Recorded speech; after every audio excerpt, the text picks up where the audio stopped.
Charlie the Parrot, once an amusing distraction, began repeating disturbing phrases. "Cold basement, Arthur," and "dark in here." What seemed like mere squawks from a bird were, in fact, the echoes of a silent cruelty hidden within the walls of a luxurious mansion, poised to unmask a perfect daughter-in-law and save a father. The echo of Charlie's words, once just background noise in the mansion's opulence, began to pierce through Richard's armor of distraction. "Cold basement, Arthur," and "dark in here," repeated with a strangely precise cadence, resonated in his mind even as he reviewed the lucrative reports of his real estate empire.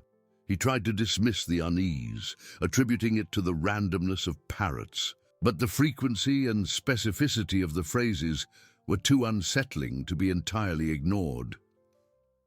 That night, dinner in the vast dining room was a charade of forced normalcy. Sophia, impeccable as always, chatted about plans for the garden's renovation, her eyes sparkling with an enthusiasm Richard had always found charming. But with each of her laughs, the image of a cold, dark basement flickered in his mind, followed by Charlie's shrill voice. His father, Arthur, had traveled for long-term medical treatment, according to Sophia, an explanation Richard had accepted without question, absorbed in his own affairs. Now the prolonged absence felt heavier, more silent. After dinner, Richard retreated to his study, ostensibly to work, but in truth, to think. He found himself observing Sophia through the slightly ajar living room door. She sat on the sofa, flipping through a decorating magazine, an almost perfectly placid expression on her face. But when Charlie, from his cage on the veranda, squawked, "Arthur, dark in here," a muscle in Sophia's jaw twitched almost imperceptibly. Her eyes, previously serene, flickered with fleeting irritation before she recomposed her mask. Richard felt a shiver run down his spine. It was the first time he had seen such an obvious crack in his wife's facade.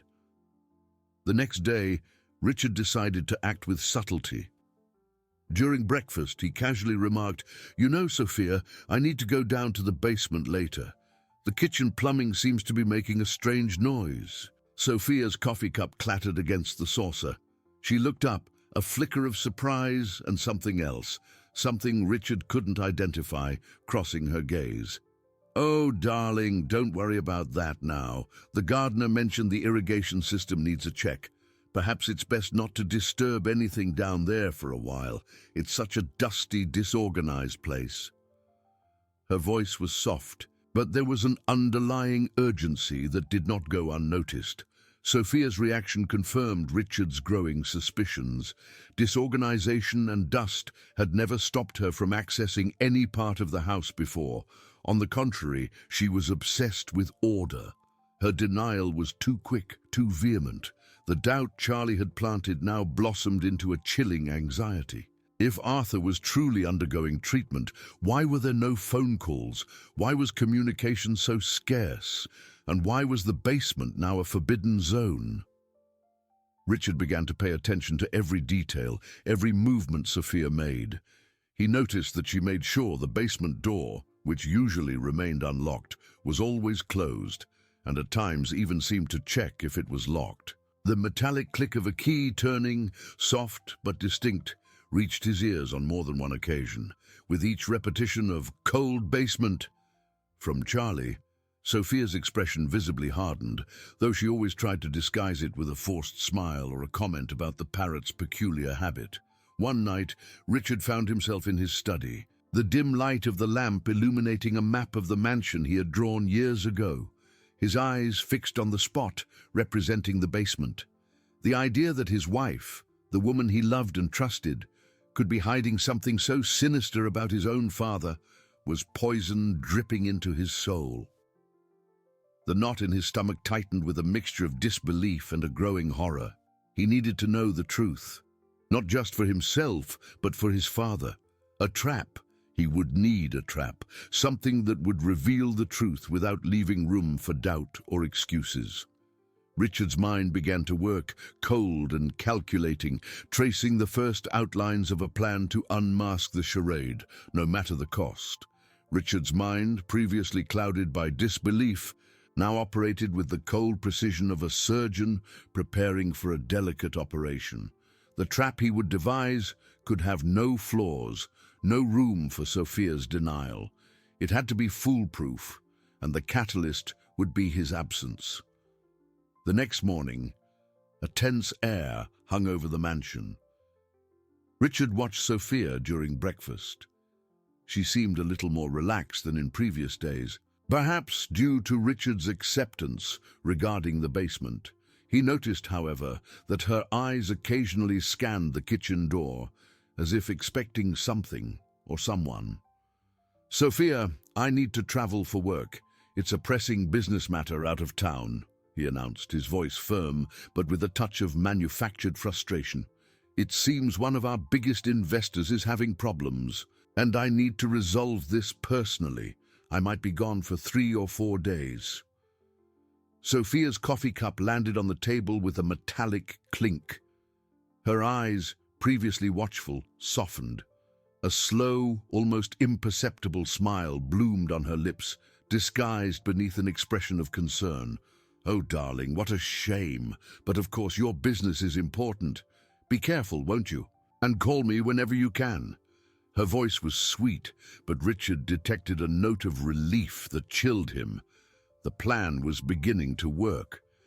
Richard spent the rest of the day making preparations for his trip. He made and received convincing phone calls, packed a suitcase, and even arranged for a car to take him to the airport the next morning, all to ensure Sophia had not the slightest shadow of doubt about his departure. As he packed, Charlie's gaze from his cage on the veranda seemed to pierce him. The parrot squawked, "Cold basement, Arthur! Dark in here!" And Richard felt a tightness in his chest, a silent confirmation that he was on the right path. That evening, dinner was a staged farewell ritual.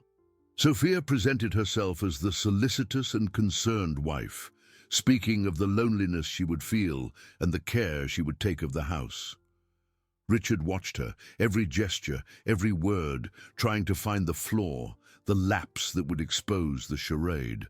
But Sophia was perfect, a consummate actress.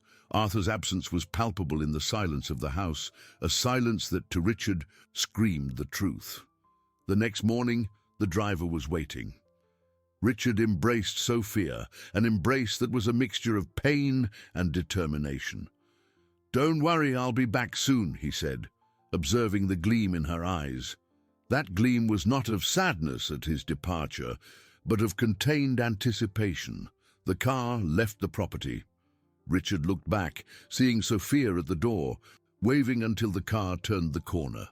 However, Richard's plan was not to go to the airport. After a few blocks, he instructed the driver to take him to a discreet spot in the city, from where he would hail a taxi to a small hotel he used for secret meetings. From there, he would return to the mansion in a rented car, a different model from his own, and wait. By nightfall, Richard was back. He parked the rented car a few blocks from the mansion, on a quiet street, hidden by the dense trees that lined the property wall. He wore dark clothes and carried a small backpack with night vision binoculars and a long-range directional microphone he had hastily purchased. The night was dark, moonless, and a cold wind rustled the leaves of the trees, adding a sinister air to the atmosphere. He scaled the back wall, a less visible part of the property, and moved with the stealth of a feline among the garden's bushes and trees until he reached a strategic position near the kitchen with a clear view of the basement door. The mansion's silence was almost oppressive, interrupted only by the rustling of leaves and occasionally by Charlie's distorted, echoing sound from the veranda. "And Arthur, dark in here," that sounded like a lament in the darkness. Richard settled in, his heart pounding in his chest. The night's cold penetrated his clothes, but adrenaline kept him alert. Every shadow, every minimal sound was amplified. The moonlight, now a silver thread breaking through the clouds, drew ghostly outlines in the garden. He would wait. He would wait for Sophia to feel completely at ease, certain that she was alone. The trap was set, and the truth, however cruel, was about to unfold before his eyes. He would not allow his father to suffer another day. Richard's vigil began under the heavy cloak of a moonless night. His breath misted the cold air, each exhalation a cloud of anxiety.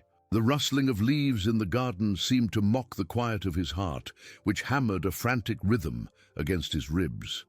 He adjusted his binoculars, sweeping the lens across the mansion's dimly lit expanse. No light shone from Sophia's usual quarters, the living room, the master bedroom. Only a faint glow emanated from a second-floor window, perhaps a forgotten nightlight. The silence was absolute, save for the melancholic sigh of the wind, and occasionally Charlie's distant, almost ghostly squawk. "Arthur, dark in here!" Hours dragged on, each minute stretching into an eternity. Richard's muscles ached from the cold and tension. Just as he was beginning to doubt anything would happen that night, a sliver of light appeared. The kitchen door, previously dark, now radiated a faint glow.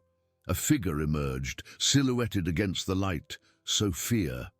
She moved with a calculated stealth, her steps almost inaudible on the stone path. She wore a simple robe, her hair disheveled, a stark contrast to her usual impeccable appearance. In her hand, Richard noticed a small tray, and a bunch of keys jingled softly as she approached the basement door. Richard raised the binoculars to his eyes, focusing on Sophia. Her face, usually so composed, was now a mask of cold efficiency. No trace of the loving wife remained. With a decisive click, she unlocked the heavy wooden door, the sound creaking in the profound silence of the night. A wave of cold air seemed to emanate from the opening, carrying with it a faint smell of mold. Richard's breath hitched. He watched her descend a few steps, disappearing from view for a moment, before reappearing slightly stooped.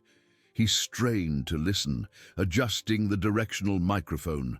A low, guttural moan reached his ears, followed by Sophia's sharp, whispering voice. "Here's your trash, old man. Don't think you'll get privileges just because your son's away." There was a clatter, as if the tray had been unceremoniously dropped onto a cold surface. A weak cough followed, and then a faint, almost inaudible groan. Richard's blood ran cold. He knew that sound. It was his father. The treatment was a lie. The trip was a sinister fabrication. He felt a wave of nausea, a burning rage twisting his stomach. At that exact moment, Charlie's voice cut through the air, clearer and more insistent this time. "Cold basement, Arthur. Dark in here." Sophia flinched, her head snapping sharply in the direction of the sound. Her eyes, narrowed and venomous, swept the darkness of the garden for a moment before she recomposed her mask. A cruel smile played on her lips. "Shut up, useless bird," she hissed, her voice barely a whisper. But Richard's microphone caught every syllable. She then turned back to the basement, and Richard heard the metallic sound of a heavy bolt being thrown, followed by the thud of the door being closed. The kitchen light disappeared, plunging the area back into near-total darkness. Richard slowly lowered the binoculars, his hands trembling. The image of Sophia's cold face, the sound of her disdainful words, his father's weak groan, everything coalesced into a horrifying certainty. His wife, the woman he had loved and trusted, was a monster. A chilling realization settled over him. Arthur was not just neglected, he was imprisoned, humiliated, suffering. That thought was a dagger twisting in his heart. Every doubt, every fleeting suspicion had been justified. The truth was far more brutal than he had ever dared to imagine. He had to act, and fast, but not that night. That night he had collected the irrefutable proof. That night the trap had worked. The next day the rescue would begin. He pressed himself further into the shadows, a silent, simmering fury replacing the initial shock. The cold of the night no longer bothered him. He was numb, consumed by the magnitude of Sophia's betrayal and the desperate urgency to save his father. The whispers of the wind seemed to carry only one thought: vengeance. Richard's fury was a high tide, almost submerging him in the garden's shadows. He remained motionless for a few more minutes, allowing the intensity of cold rage to replace the paralyzing shock. Vengeance, yes, but with the precision of a surgeon, not the chaos of a barbarian. He needed everything under control. Slowly, like a wounded but determined predator, he disengaged from the shadows and retreated. The back wall of the property was scaled with a new urgency, the silence of the night swallowing his hurried footsteps.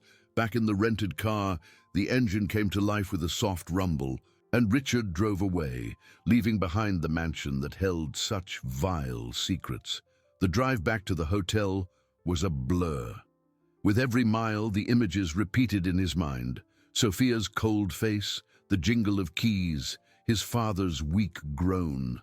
The directional microphone was now connected to an audio recorder, and he listened to the recording on a relentless loop.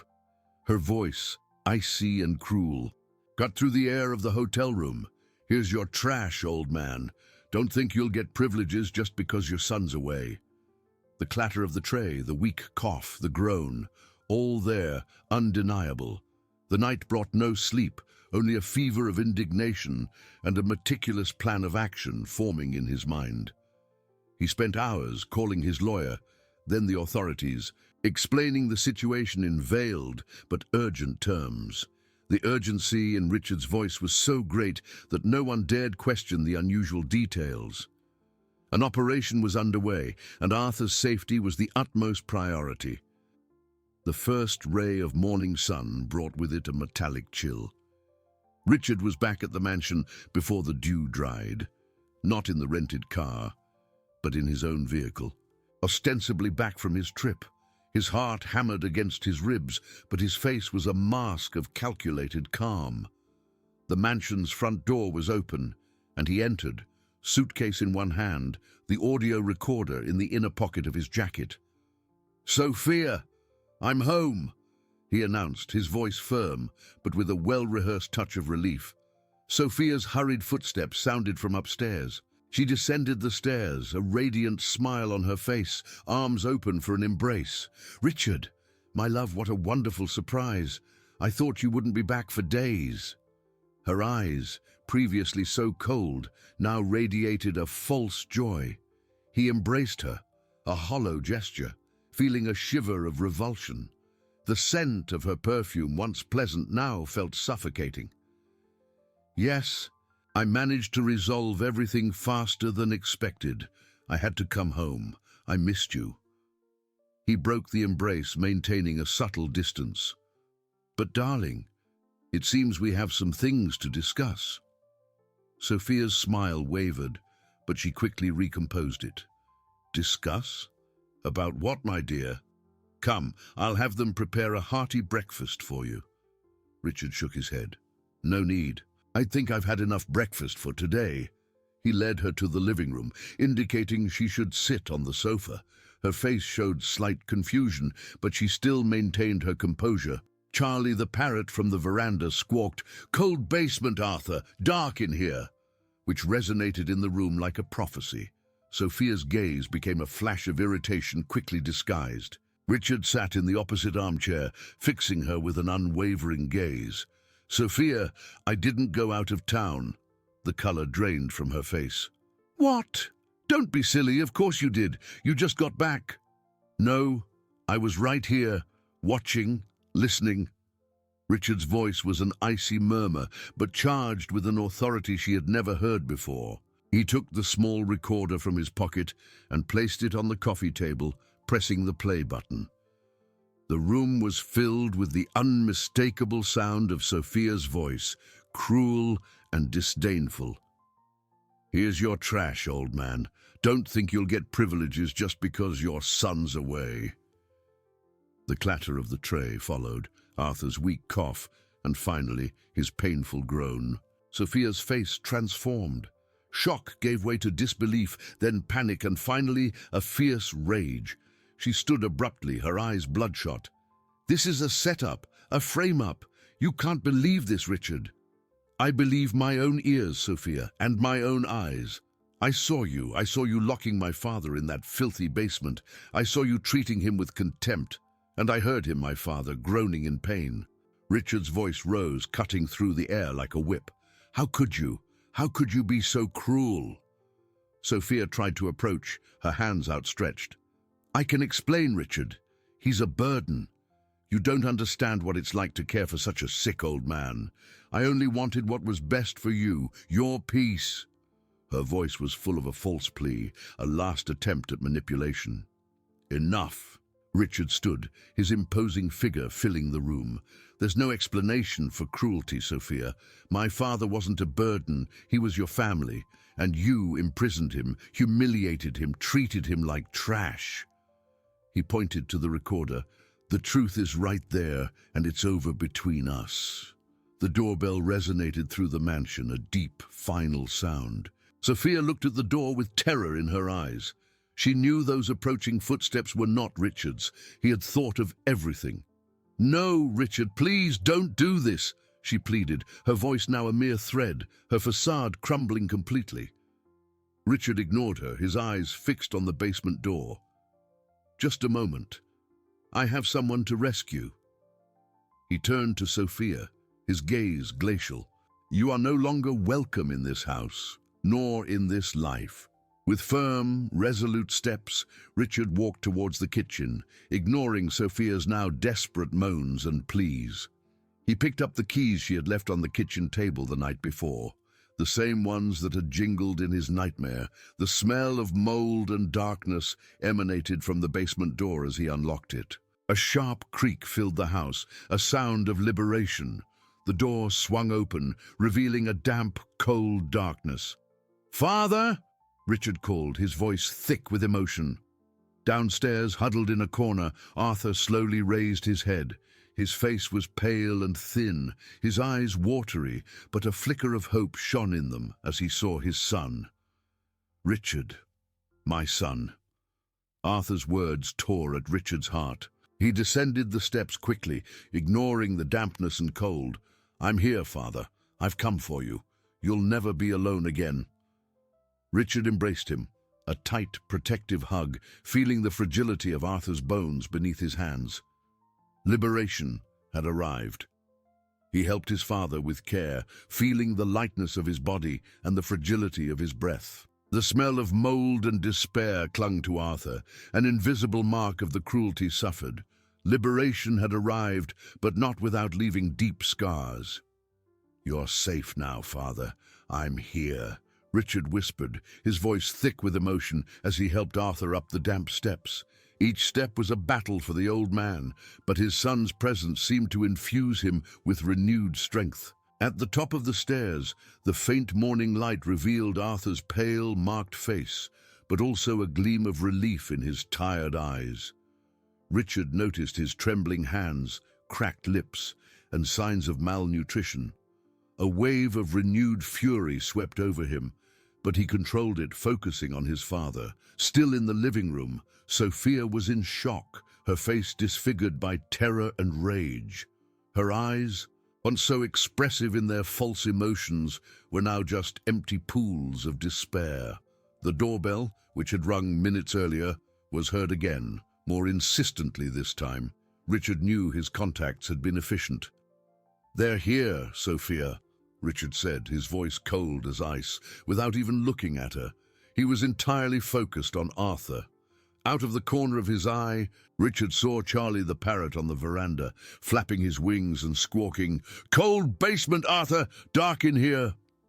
One last time, like a herald of justice, or perhaps a lament for the pain that had resided there. Sophia staggered, the terror in her eyes transforming into a wild panic.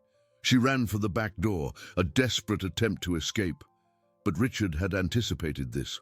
Two burly men with discreet badges blocked her path while the police entered through the front door.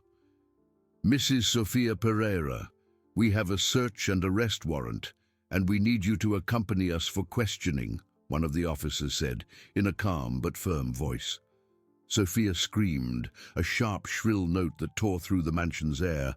"No, this is absurd. He's framing me. He's gone mad." She turned to Richard, her eyes full of hatred. "You'll regret this. I'll destroy you." Richard merely watched her, emotionless. Her words were mere echoes of a person he no longer recognized. "Ma'am, please cooperate," the officer insisted, while another agent approached Arthur, assessing his condition. "We need an ambulance immediately. He's in severe shock and dehydration," the agent said. "With urgency." Richard nodded, feeling a lump in his throat. He had proven the truth, but the cost to his father was immense. As the paramedics entered the house, Sophia was escorted out, struggling and uttering empty threats. Her facade, as an exemplary daughter-in-law and loving wife, had crumbled spectacularly, revealing the monstrosity that lurked behind it. Curious neighbors, drawn by the sirens and commotion, watched the scene with shocked gazes. Richard accompanied the paramedics, helping Arthur sit on the stretcher. The old man murmured incoherent words, a mixture of gratitude and confusion. Richard held his father's hand, feeling his weak pulse. "We're going to the hospital, Father. You'll be all right," Richard promised, more to himself than to Arthur. As Arthur was taken to the ambulance, Richard turned to the officer in charge. "I have audio evidence, in addition to my father's testimony, as soon as he can speak, and the conditions of the basement speak for themselves." The officer nodded gravely. "Don't worry, sir. Everything will be properly investigated. Justice will be served." Inside the mansion, now strangely silent without Sophia, Charlie flapped his wings again, letting out a soft chirp, almost a sigh of relief. His mission was accomplished. Richard got into the ambulance, refusing to leave Arthur's side. Vengeance, though satisfying in its execution, did not bring the peace he had expected. There was a stabbing pain for all his father had suffered, and a deep bitterness for Sophia's betrayal. At the hospital, Arthur was immediately attended to. The hours that followed were filled with tension and waiting. Richard sat in the waiting room, the recorder in his hands, Sophia's voices and his father's groan echoing in his mind. He had saved his father, but the road to recovery would be long and arduous. The doctor finally appeared with a serious expression. "Your father is stable now, Mr. Pereira. Severe dehydration, malnutrition and signs of hypothermia, but the most concerning is the psychological trauma. He is very fragile." Richard felt a tightness in his chest. "Will he recover, doctor?" The doctor offered a small, encouraging smile. "With time, care and a lot of love, yes. He will need a safe environment and constant support." That was what Richard had promised himself and Arthur. The mansion, once a luxurious home, was now stained by the memories of cruelty. He knew many changes would come, but for the first time in a long time, Richard felt he was in control. The charade was over. The cruel and painful truth had finally come to light, and with it, the chance for a new beginning for his father. He stood up, determination in his eyes stronger than ever. Arthur's rescue was only the first step. Now the healing and rebuilding would begin. And Sophia, she would face the consequences of her actions without mercy. The cold light of the hospital room bathed Arthur's face, revealing every line of suffering, every shadow of malnutrition.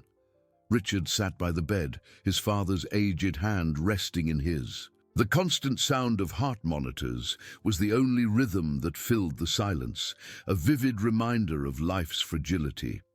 Arthur slept, a medicated and restless sleep, interrupted by small spasms and inaudible murmurs.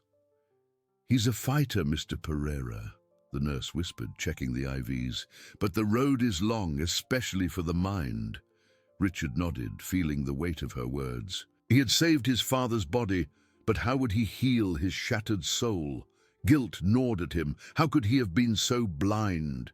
The image of the basement, the darkness, the smell of mold, the despair in Arthur's eyes, everything repeated in his mind like a horror film. He promised himself then and there that he would never fail again.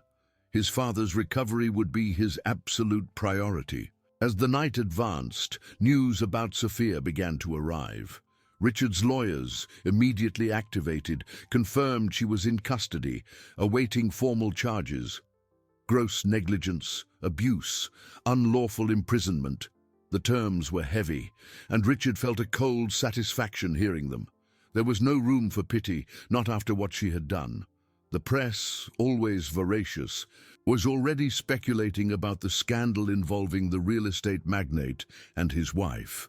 But Richard instructed his lawyers to maintain utmost discretion regarding his father's condition, prioritizing Arthur's privacy. The next morning, Richard returned to the mansion, a place that now seemed strange and empty. The basement door was sealed, but the memory of what had happened down there hung in the air like a dark cloud. Charlie the parrot was in his cage on the veranda, silent. Not a cold basement escaped his beak, almost as if the bird sensed the change in atmosphere, the absence of malice. Richard walked through the living room, his eyes resting on the coffee table where the recorder had exposed the truth. He picked up the device, small and cold, and put it away. It would be crucial evidence, a bitter reminder. The house's grandeur felt suffocating. Every luxury now seemed tainted. He decided. That house needed to be purified, not just the basement, but every corner that had witnessed his father's suffering. He called a specialized cleaning crew, with clear instructions to remove any trace of mold and dampness from the basement. But the change would be deeper. Richard knew Arthur would never feel safe in that space again. He thought of a new house, a new beginning. But for now, the focus was his father's health. Back at the hospital, Arthur opened his eyes, a glimmer of consciousness. "Richard, my son." His voice was a whisper, but there was a clarity that hadn't been present before. Richard leaned in, a faint smile appearing on his lips. "I'm here, Father. I always will be." Arthur tried to raise his hand, and Richard held it. "Charlie, is he all right?" A lump formed in Richard's throat. Even in his weakness, his father thought of his faithful companion. "Charlie is fine, Father, waiting for you at home. When you're strong enough, he'll come visit you here, or you'll go back to him." The doctor, observing the interaction, gave Richard a discreet nod. "It's a good sign, Mr. Pereira. These effective memories are important for recovery." Richard felt a pang of hope. The road would be long, full of challenges, but his father was fighting, and he, Richard, would fight alongside him, ensuring that the darkness of the basement would never again touch Arthur's life. Justice for Sophia was an ongoing chapter, but rebuilding his father's life was the real battle now. He picked up his phone, opened his banking app, and searched for more suitable, more welcoming properties. A new home, a true sanctuary, was what his father needed, and Richard would do everything to provide it. "But the road is long, especially for the mind." Richard nodded, feeling the weight of her words. Guilt gnawed at him. How could he have been so blind? He decided. "Richard, I'm here, Father. I always will be." Arthur tried to raise his hand, and Richard held it. "Charlie, is he all right?" A lump formed in Richard's throat. "Charlie is fine, Father, or you'll go back to him." The doctor, observing the interaction, gave Richard a discreet nod. Those effective memories are important for recovery. Richard felt a pang of hope. The following weeks were a whirlwind of hospital visits and meetings with lawyers. Arthur's recovery progressed slowly, one step at a time. The old man's eyes began to focus more, his voice to gain a little more strength. He was still fragile, the memories of the basement haunting his sleep, but Richard's constant presence was a balm. The doctor confirmed physical improvement, but the psychological battle continued. "He needs positive stimuli, Mr. Pereira. An environment that conveys security and affection, and perhaps soon the presence of his parrot. Richard had anticipated this. The previous week, he had visited several properties. None of them were as grand as the mansion, but he wasn't looking for ostentation, but for comfort. Finally, he found one. A smaller house in a tree-lined neighborhood with a sunny garden and a spacious ground-floor room overlooking the trees. It was perfect for Charlie and for his father's recovery. He closed the deal almost immediately. Meanwhile, Sophia's legal process advanced. Her lawyer tried to negotiate a settlement, claiming temporary insanity, but Richard's evidence was irrefutable. The audio, the police testimony about Arthur's state in the basement, and photographic evidence of the location all weighed against her. "The charges are serious, Richard," Mr. Davies, his lawyer, explained by phone. "Unlawful imprisonment, abuse, and neglect. It's likely she'll face a long sentence. The prosecution is determined to make an example of her." A sigh of relief escaped Richard. It wasn't vengeance, it was justice. He knew Sophia would pay for her crimes. The mansion, now empty of furniture and bitter memories, was being prepared for sale. The cleaning crew had done an impeccable job in the basement, but the darkness that had resided there was something even the sun couldn't erase. Richard felt a weight lifted from his shoulders with each step he took towards the new home. On a sunny day, Richard took Charlie to the hospital. The nurse allowed the parrot to enter, aware of the positive impact the bird could have.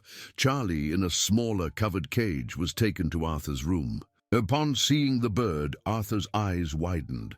A smile, the first genuine smile in weeks, lit up his face. "Charlie, my friend." His voice was weak but laden with deep emotion. Charlie, as if understanding, let out a soft trill, a sound of pure affection. "Cold basement, Arthur," Charlie spoke, but this time there was no terror, only an echo, a distant memory. Richard saw tears in his father's eyes, but they were tears of relief and connection. "No more, Father," Richard whispered, squeezing the old man's hand. "Never again a cold basement. A new home, Father. A garden for Charlie. Everything new." Arthur squeezed his son's hand, a weak but meaningful grip. The road would be long, but the seed of hope had been planted. Healing, finally, was beginning to bloom in Arthur's heart, and in Richard's, the certainty that he had done the right thing was the breeze that fueled this new flame. The sweet scent of spring jasmine filled the air of the new home, a welcome contrast to the smell of mold and despair that still at times assailed Richard's memory. Arthur was brought to the house in a private ambulance, carefully, like a fragile treasure. His eyes, still somewhat clouded, moved slowly around the newly arranged room. The walls were a soft cream, and sunlight flooded the ground floor room through the large window, revealing the garden outside. Richard stood by the bed, observing his father's every reaction.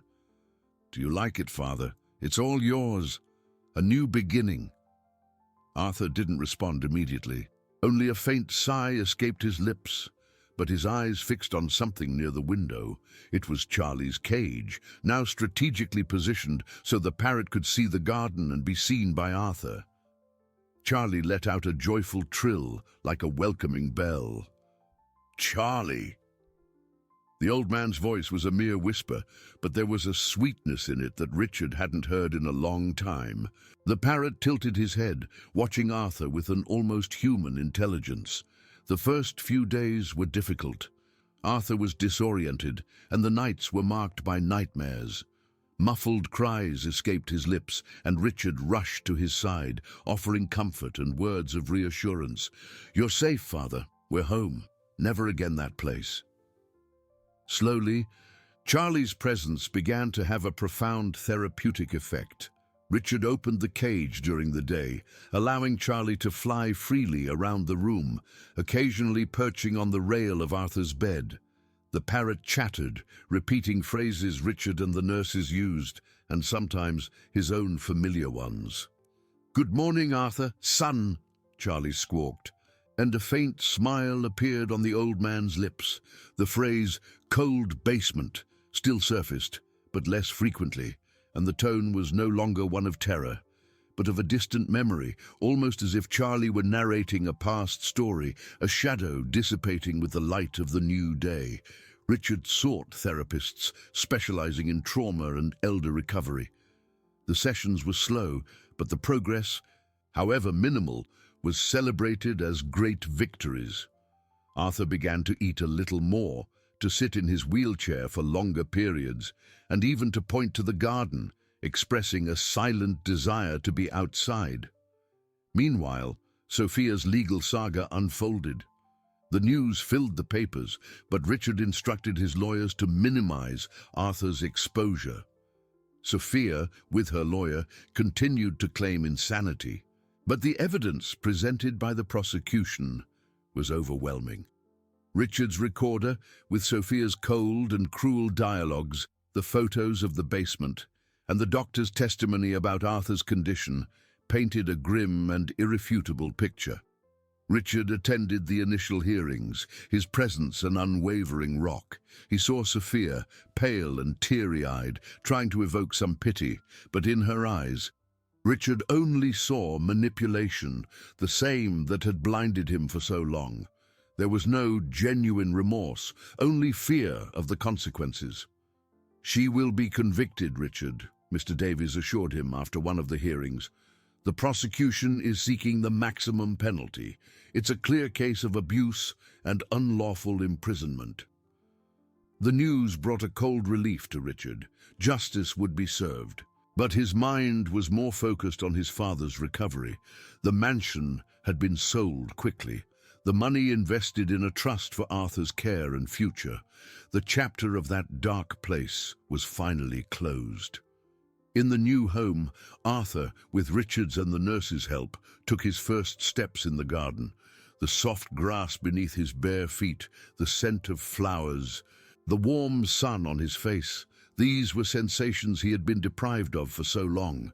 Charlie, flying freely, landed on his shoulder, a familiar and comforting weight. "Free, Arthur! Free!" The parrot squawked, and Arthur let out a weak but real laugh. Richard watched the scene, tears blurring his vision. The darkness was receding. The cold basement was now just a distant ghost, replaced by the light, the life and the love he was determined to surround his father with. True healing lay in a new beginning, in the freedom of a new dawn. He knelt beside his father, holding his wrinkled hand. "Yes, Father, free." The morning sun, filtered through the garden trees, painted golden patterns on the living room rug.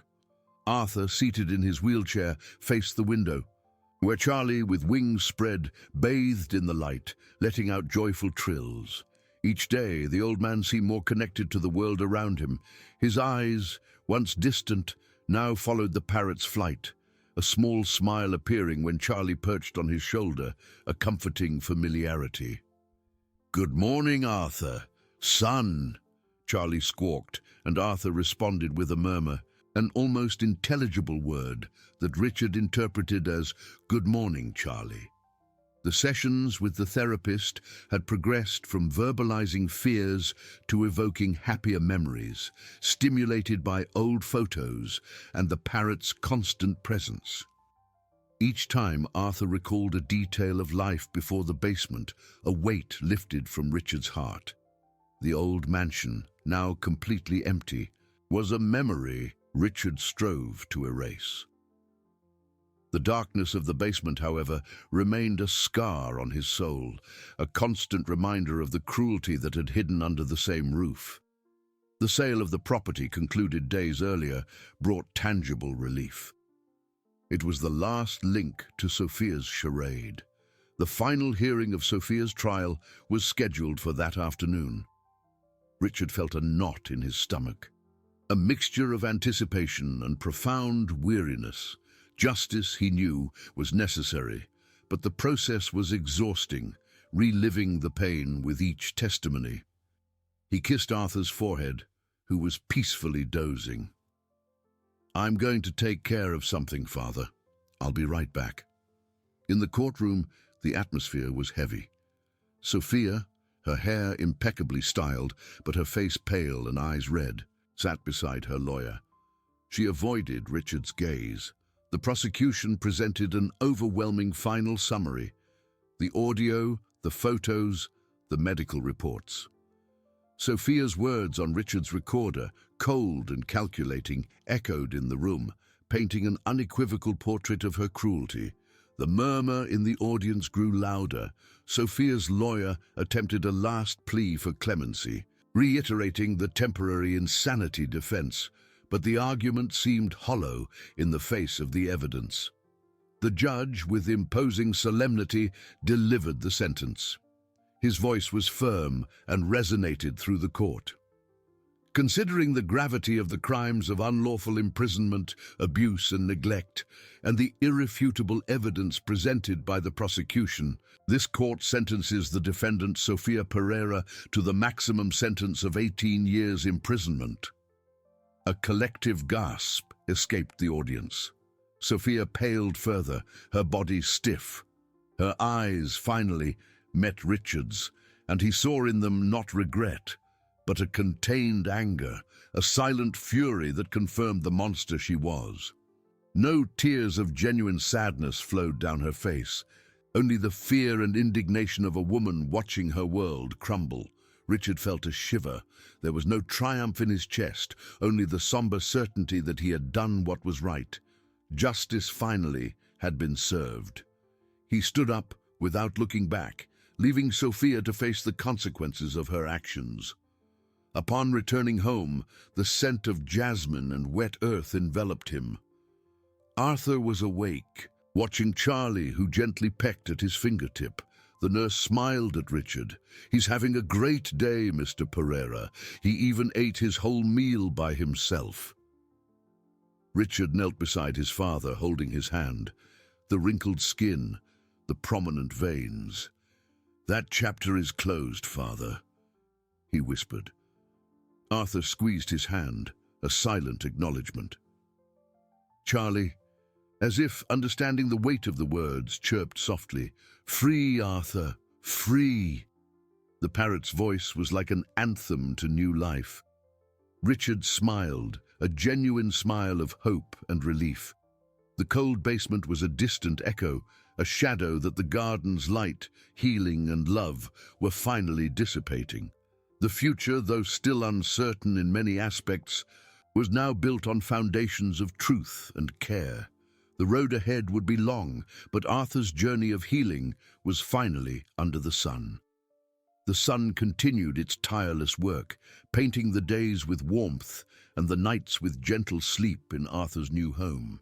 Weeks had turned into months since Sophia's conviction, and each day brought a new nuance, a small miracle in the old man's journey of recovery. Arthur now spent most of his day on the veranda, wrapped in a soft blanket, his gaze fixed on the garden. The vibrant flowers seemed to converse with his soul, and the birdsong, once inaudible in his world of terror, was now a melody that calmed him.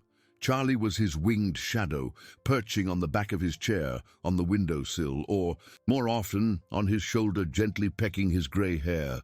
"Free, Arthur, free!" the parrot squawked, and with each repetition, the phrase gained a tone less of relief and more of celebration. It was as if the parrot were rewriting memory, transforming trauma into a hymn to freedom. Richard observed everything with an almost reverent attention. His father, who once seemed a ghost trapped between life and death, now smiled. Small, fragile, but genuine smiles that illuminated his face, marked by age and suffering. He began to respond with more than murmurs. "Charlie, good," he said one day, pointing to the proud, puff-chested bird. Richard felt a lump in his throat. Those two words were a poem of rebirth. Therapy sessions were less about unearthing the horror and more about building a future. The therapist, a gentle woman with wise eyes, guided Arthur through memory exercises and sensory stimulation. She explained to Richard that his father's brain was slowly remapping neural pathways, replacing the paths of fear and pain with new tracks of comfort and security. "It's a slow process, Richard," she said one afternoon, "but human resilience is astonishing, especially with the love and support he's receiving." Richard dedicated himself completely to his father's care. Business meetings were now held at home or delegated to his most trusted directors. His fortune, once a symbol of power and distraction, had become a means to ensure Arthur's well-being. He read to his father, told him childhood stories, showed him old photos. With each shared memory, a piece of the basement's darkness seemed to shrink, replaced by the light of a happy past that Richard had forgotten or ignored. The scar of guilt, however, remained in Richard. Although the relief from Sophia's conviction was real, the image of his father wasting away in the basement still haunted him in moments of silence. He wondered how he could have been so blind, so absorbed in his own world, as to not see the cruelty unfold under his own roof. The answer was always the same. Sophia's manipulation, yes, but also his own arrogance, his lack of attention. This self-reproach was the fuel for his unwavering dedication now. One evening, as Arthur slept peacefully, Richard sat on the veranda, the cool night air kissing his face. An owl hooted in the distance, a sound that broke the silence. He picked up his phone and typed a message to Mr. Davies, the lawyer who had helped him uncover the truth. "Thank you, Mr. Davies. My father is improving every day. Justice has been served." The reply came almost instantly. "I'm glad to hear that, Richard. True justice is seeing your father regain his life. But remember, healing is a journey, not a destination." The phrase resonated deeply with Richard. Healing was a journey. He looked inside the house, at the soft light emanating from his father's room. The cold basement was now a distant memory, a nightmare fading with the dawn. But the lessons learned there, the importance of vigilance, truth, and unconditional love, would forever be a part of him. Charlie, who had been perched on a plant on the veranda, flew and landed on his shoulder, pecking his ear. "Cold basement." "No," the parrot squawked, with a tone Richard had never heard before, a tone of denial, of overcoming. It was as if the bird itself was declaring the end of that chapter of horror. Richard gently stroked the parrot's head. "No, Charlie," he whispered, his voice thick with emotion. "No more. Never again." He took a deep breath, the scent of night jasmine filling his lungs. The future, though with challenges, promised to be a garden of new beginnings, watered with the hope and love that were finally blooming fully in his life. The darkness had been expelled, and the light, the true light of family, had returned. The path was long, yes, but it was paved with the certainty that the journey of healing was, indeed, a new dawn. The months unfolded at a gentle rhythm, punctuated by Arthur's steady improvement. The morning sunlight, which once seemed a distant luxury, was now a constant presence in the house, warming the rooms and inviting life. Arthur, who one day could barely lift his head, now sat upright in his chair, sometimes leaning on a walker for short distances within the living room, always under the watchful eye of the nurse.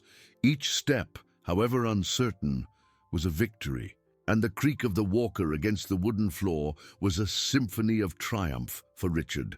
Charlie, faithful as ever, accompanied every movement. "Walk, Arthur, walk!" he squawked, and Arthur, with a fragile smile, tried to respond, his lips forming words that, though still a little slurred, were more articulate each day. "Yes, Charlie. Yes." Richard felt a wave of emotion every time he heard this exchange. The connection between his father and the parrot was a bridge to the world, an unbreakable bond of love that not even Sophia's cruelty could sever. Therapy sessions had evolved into deeper conversations, where Arthur, aided by photos and Charlie's vivid memory, began to recount fragments of his life before the basement. The therapist explained that he was gradually reclaiming his own story, filling the gaps left by trauma with the colors of a happy past. Richard actively participated, learning about a father he had neglected in his own pursuit of success. Arthur's childhood stories of a young dreamer and hard worker were like pieces of a puzzle fitting together, revealing the depth of the man he was. Richard's guilt, though still present, was no longer a paralyzing burden. It had transformed into a tireless energy, a driving force for his dedication. He wanted not only to rescue his father from the past, but also to build a dignified future for him. Mr. Davies, on one of his rare visits, had reaffirmed the idea. Healing, Richard, is a process of rediscovery, not just for your father, but for you too. The hardest forgiveness is the one we give ourselves. These words resonated with Richard. He began to question not only what had happened, but what he could do to prevent such a thing from happening to others. His fortune, once seen as a means of power and status, now revealed itself as a tool for good. One spring afternoon, as Arthur dozed on the veranda, Richard found himself researching organizations combating elder abuse, support centers, and rehabilitation facilities. The idea of creating a foundation in his father's name began to germinate in his mind, a legacy that would transform pain into purpose. He envisioned a place where vulnerable elders could find security and dignity, where their voices would be heard and their stories respected. It would be a beacon against the darkness his father had faced. Charlie, perched on the windowsill, turned his head and looked at him with intelligent eyes. "Sophia." "No," the parrot squawked with an intensity that made Richard pause. "Justice, yes." It was no longer the mechanical repetition of a trauma, but a declaration of understanding, almost as if Charlie were confirming the direction Richard was taking. The parrot was more than a witness. He was an active participant in the healing, a guardian of memory, and a herald of truth. He stood up and walked to the veranda, watching Arthur sleep peacefully, his face serene under the sunlight.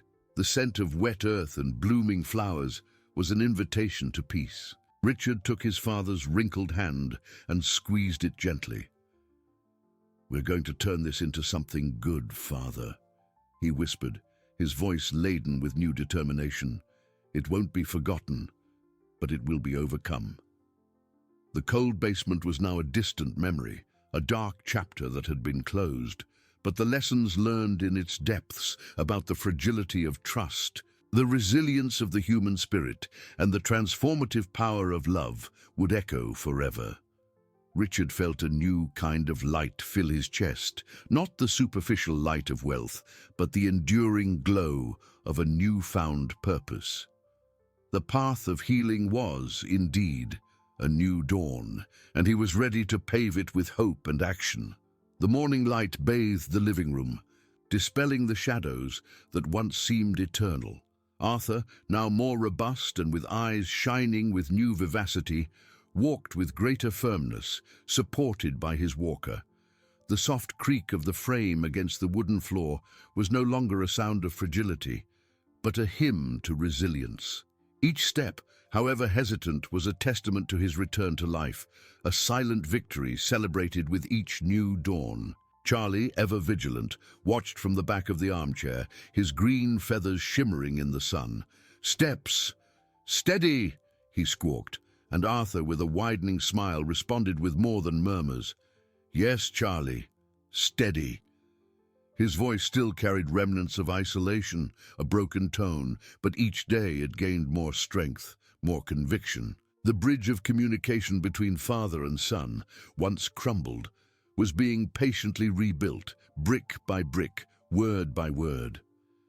Richard watched this evolution with an emotion that filled him completely. The guilt that once suffocated him had transformed into tireless energy. He wanted not only to be present, but to be the driving force for a future where no elder would have to face the darkness his father endured. The idea of the foundation, once a mere thought, now became a tangible plan. He spent hours in his office, no longer focused on mergers and acquisitions, but on bylaws, advisory boards, and fundraising strategies. The computer screen displayed data on elder abuse and neglect, stories that tightened his chest, but also fueled his determination. He connected with lawyers, social workers, and geriatric specialists seeking advice and partnerships. The phone rang constantly, and Richard, with a new clarity of purpose, answered each call, explaining his vision. "It will be a sanctuary," he explained to a potential donor over the phone, "a place where dignity is non-negotiable and where every elder's voice is heard and respected." He spoke with a passion he rarely showed in business, a passion born of pain and transmuted into hope. One afternoon, as he reviewed architectural sketches for a possible care center, Charlie landed on his shoulder. "Basement. Never again," the Parrot said, the phrase imbued with a solemnity that transcended mere repetition. "Light, yes. Love, yes." Richard felt a shiver and gently stroked the bird's head. "That's right, Charlie," he whispered, his voice thick with emotion. "Light and love. For everyone." Arthur, who was on the veranda reading a newspaper, looked inside and smiled. It was a broad, genuine smile that reached his eyes. He gestured to Richard, calling him closer. "Come, my son," Arthur said, his voice clearer than ever. "The sun is good. Tell me more about this new idea of yours." Richard sat beside his father, the scent of jasmine and wet earth invading his senses. He began to describe the foundation, the vision of a care center, of legal support, of rehabilitation for those who had been forgotten. As he spoke, Arthur listened attentively, his wrinkled hand occasionally squeezing his son's arm in a gesture of support and pride. "It's a beautiful legacy, my son," Arthur said when Richard finished, his eyes teary. "You transformed darkness into a star."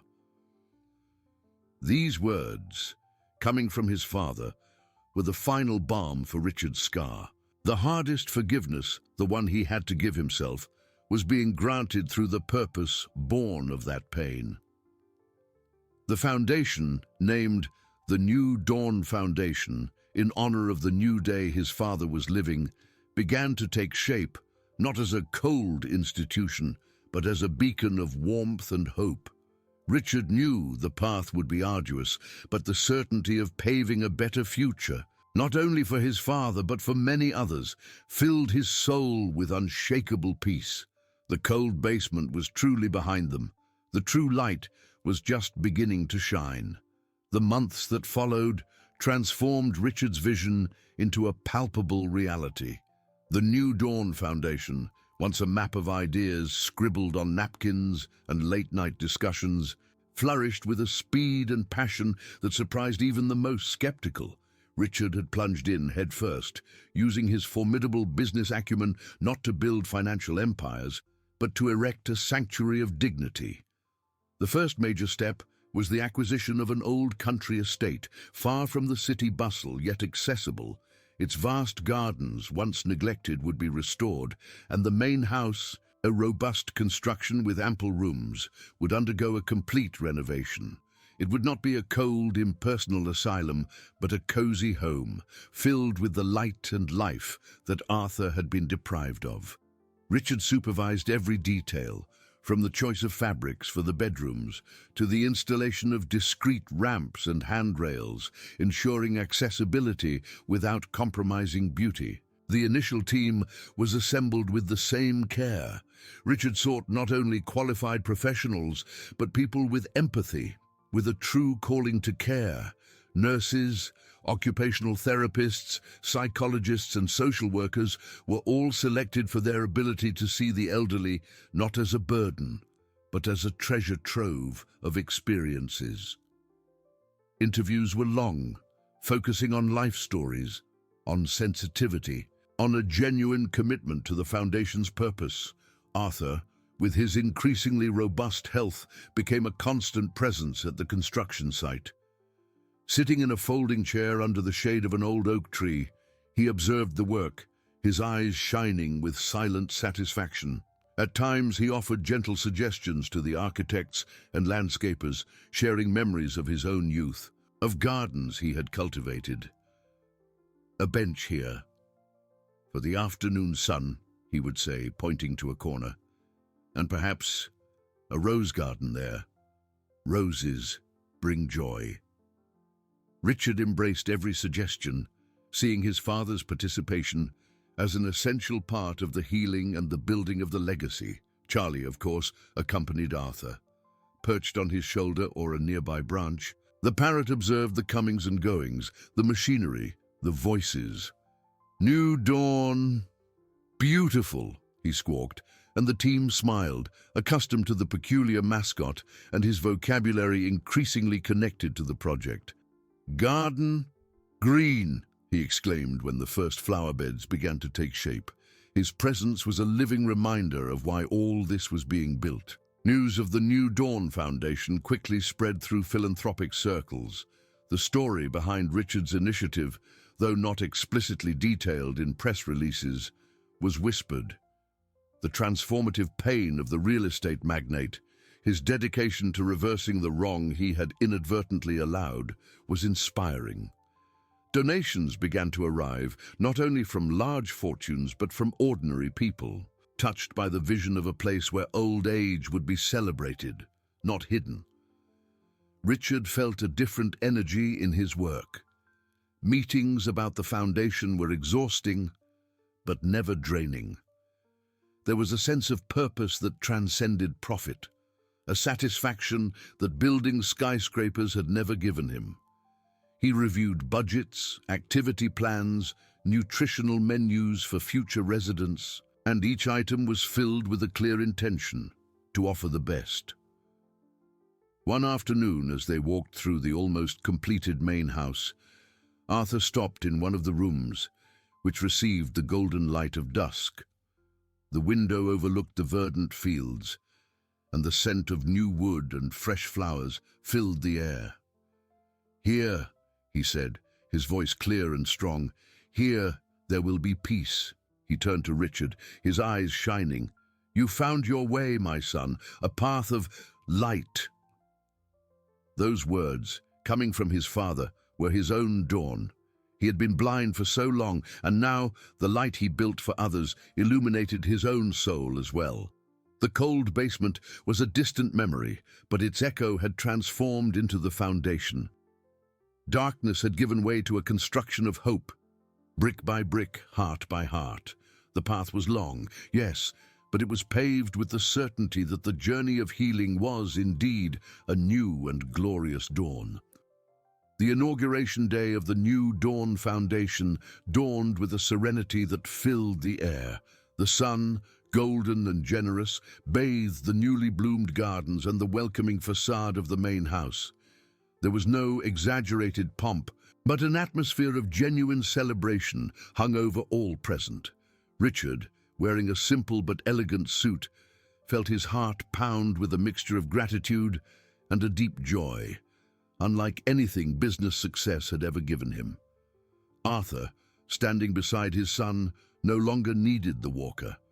The cane he held was more an accessory of elegance than a necessity. His eyes shone, scanning every face, every detail of the place. He smiled, a smile that told stories of triumph, of a return to life. Charlie, on his shoulder, observed the crowd of guests, journalists, and the first residents who had already settled in the previous days. "Light for everyone!" the parrot squawked, and his cry reverberated like an unofficial anthem of the place. Richard stepped onto the small improvised stage, set up under the shade of a century-old tree. His voice, once accustomed to dominating boardrooms, was now soft but laden with palpable emotion. He spoke about the importance of honoring the dignity of the elderly, about the need to create spaces where life could flourish in all its phases.